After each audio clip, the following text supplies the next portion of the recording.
직원은 가족이다. 여러분 요즘 이 말 들으면 어떤 생각이 드세요? 아마 대부분이 무슨 헛소리야, 막 부려먹으려고 하는 거 아니야? 이런 반응일 거예요. 요즘 사람들한테는 진부하고 신뢰하기 어려운 말이 돼버렸잖아요. 그런데 만약에 어떤 기업이 정말로 임직원들의 묘지까지 만들어줬다고 하면 어떨까요? 그럼 말도 안 되는 기업이 있어? 라는 생각이 들지 않나요? 교토에는 실제로 이런 철학을 가지고 운영하는 기업이 있어요. 뿐만 아니라 그 기업에서 일하는 직원이 세상을 떠날 경우 자체적으로 유족을 위해 유자녀 연금 제도를 만들어 운영하기도 하죠. 그 기업이 바로 교세라예요. 한때 일본 여행 갔을 때 세라믹 칼이 진짜 잘 든다고 해서 유행처럼 사오기도 했었잖아요. 바로 그 유명한 세라믹 칼을 만드는 회사가 교세라입니다. 사실 그냥 칼만 만드는 회사는 아니고요. 파인 세라믹을 베이스로 하여 정밀 부품, 태양광 발전 시스템, 통신 모듈, 프린터 및 복합기까지 만드는 일본을 대표하는 글로벌 기업이죠. 어쨌든 이 기업과 경영자에게는 어떤 이야기가 숨어 있는 걸까요? 교토가 기업의 도시라는 것은 몇 번이나 소개한 적이 있었는데요. 교토의 기업들은 특징이 있어요. 타인을 흉내내지 않고, 과도한 가격 경쟁을 하지 않고, 기술이나 아이디어를 바탕으로 압도적인 점유율을 만들어내는 것이죠. 지난 영상이 닌텐도도 그랬고요. 오늘 소개해드리는 교세라도 이런 성격이 나타나요. 교세라는 당시 27살이었던 이나모리 카즈오라는 청년에 의해 만들어졌어요.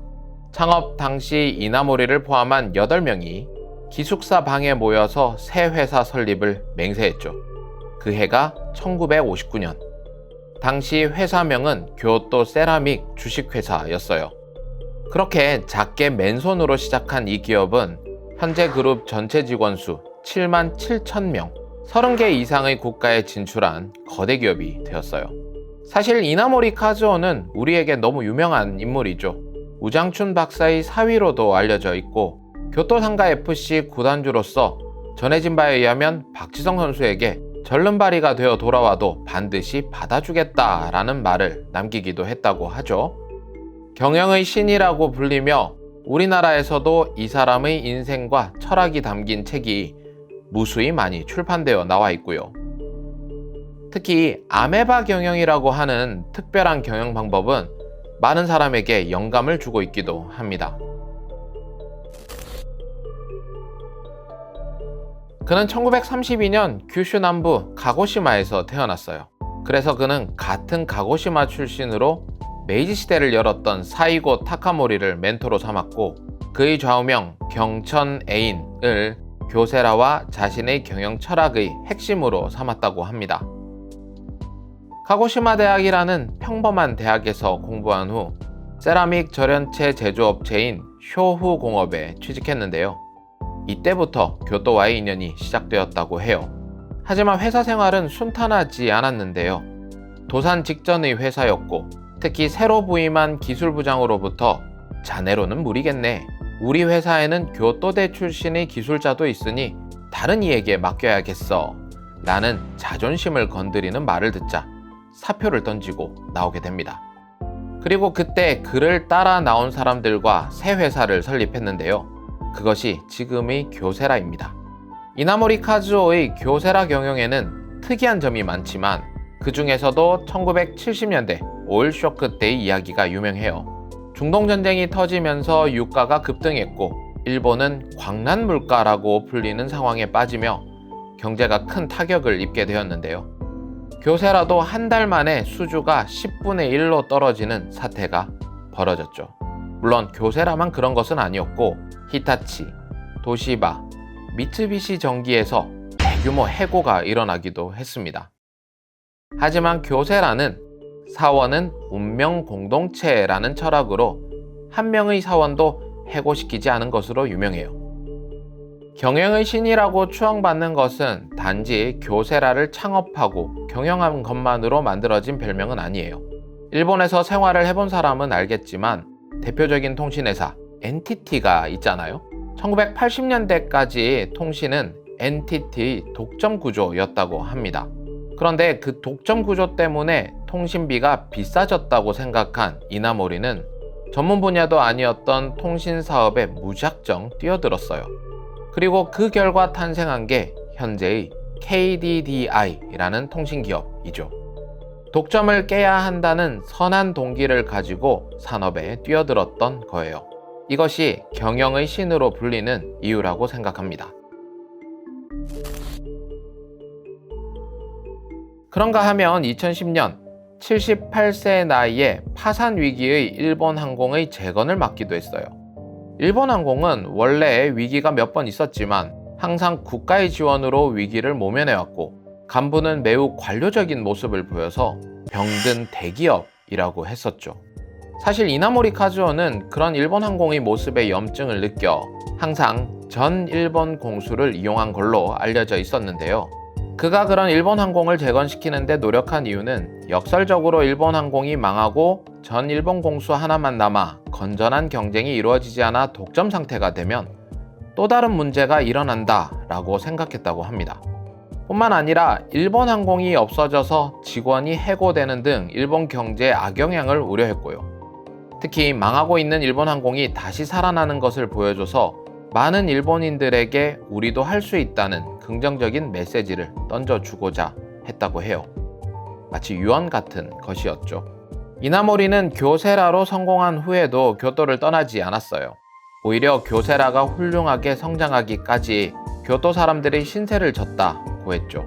그래서 그는 1995년 교토 상공회의소 회장에 취임했고 여러 어려운 문제들을 해결하는 데 앞장섰어요. 특히 고도세 문제로 10여 년간 대립해온 사찰과 교토시의 갈등을 중재한 것이 그의 가장 큰 업적이에요. 예전에 제가 세금 관련 영상에서 소개한 적이 있었는데요. 1985년 교토시는 사찰 입장료에 세금을 부과하는 고도세를 도입하려고 했었고 기요미즈 데라를 비롯한 유명 사원들이 거기에 반발하면서 소송까지 벌어지기도 했죠. 하지만 이나모리 카즈오가 중재를 서면서 결국 해결되었고 당시 마스모토 요시카네 교토시장, 아리마 라이테이 교토 불교회 이사장, 그리고 매개체 역할을 한 이나모리 카즈오 세 사람이 악수를 나누는 사진은 유명해요. 그런가 하면 1984년 자신의 사재 200억엔을 투입하여 교토상이라는 것을 만들어요. 과학, 기술, 사상, 예술에 기여한 사람을 선정하여 메달과 상금 1억엔을 수여하는 상이죠. 이왕 수여하는 거라면 노벨상에 버금가는 훌륭한 상을 만들자고 생각했는데요. 그런데 정말 신기한 게 교토상 수상자들이 나중에 노벨상을 받는 경우가 많았어요. 2016년 교토상 기초과학 부분을 수상한 교토대학의 혼조 타스크 교수가 2018년에 노벨 생리의학상을 받았고 2010년에 교토상을 받은 야마나카 신야 교수는 iPS 세포 연구로 2012년 노벨상을 받았죠. 재밌는 건 우리나라의 백남준 작가도 1998년에 교토상을 받았다는 거예요. 이나모리는 2022년 세상을 떠났지만 그와 관련된 특별한 장소들이 교토에 여러 곳 있어요. 그 중에서도 그의 족적이 남아있는 곳을 2곳 정도 소개하자면 교토 남쪽 후시미에 가면 이나모리 라이브러리라고 하는 기념관이 있어요. 이나모리 카즈오의 인생 철학과 경영 철학을 중심으로 기술자이자 경영자로서의 발자취를 전시하고 있는 곳이죠. 또 엔푸쿠지는 이나모리가 출가한 곳이자 처음에 이야기했던 교세라 임직원의 무덤이 있는 곳이기도 해요. 그리고 흥미로운 건 임직원의 무덤 옆에는 임직원들이 생전의 이나모리에게 감사의 뜻을 전하고 그의 덕행을 기리며 2024년 만든 추모비가 있다고 합니다. 유튜브 영상을 만들다 보니 마치 이나모리 종교처럼 되어버렸네요. 실제 일본에서 이나모리 카즈오가 종교냐라는 비아냥도 있어요.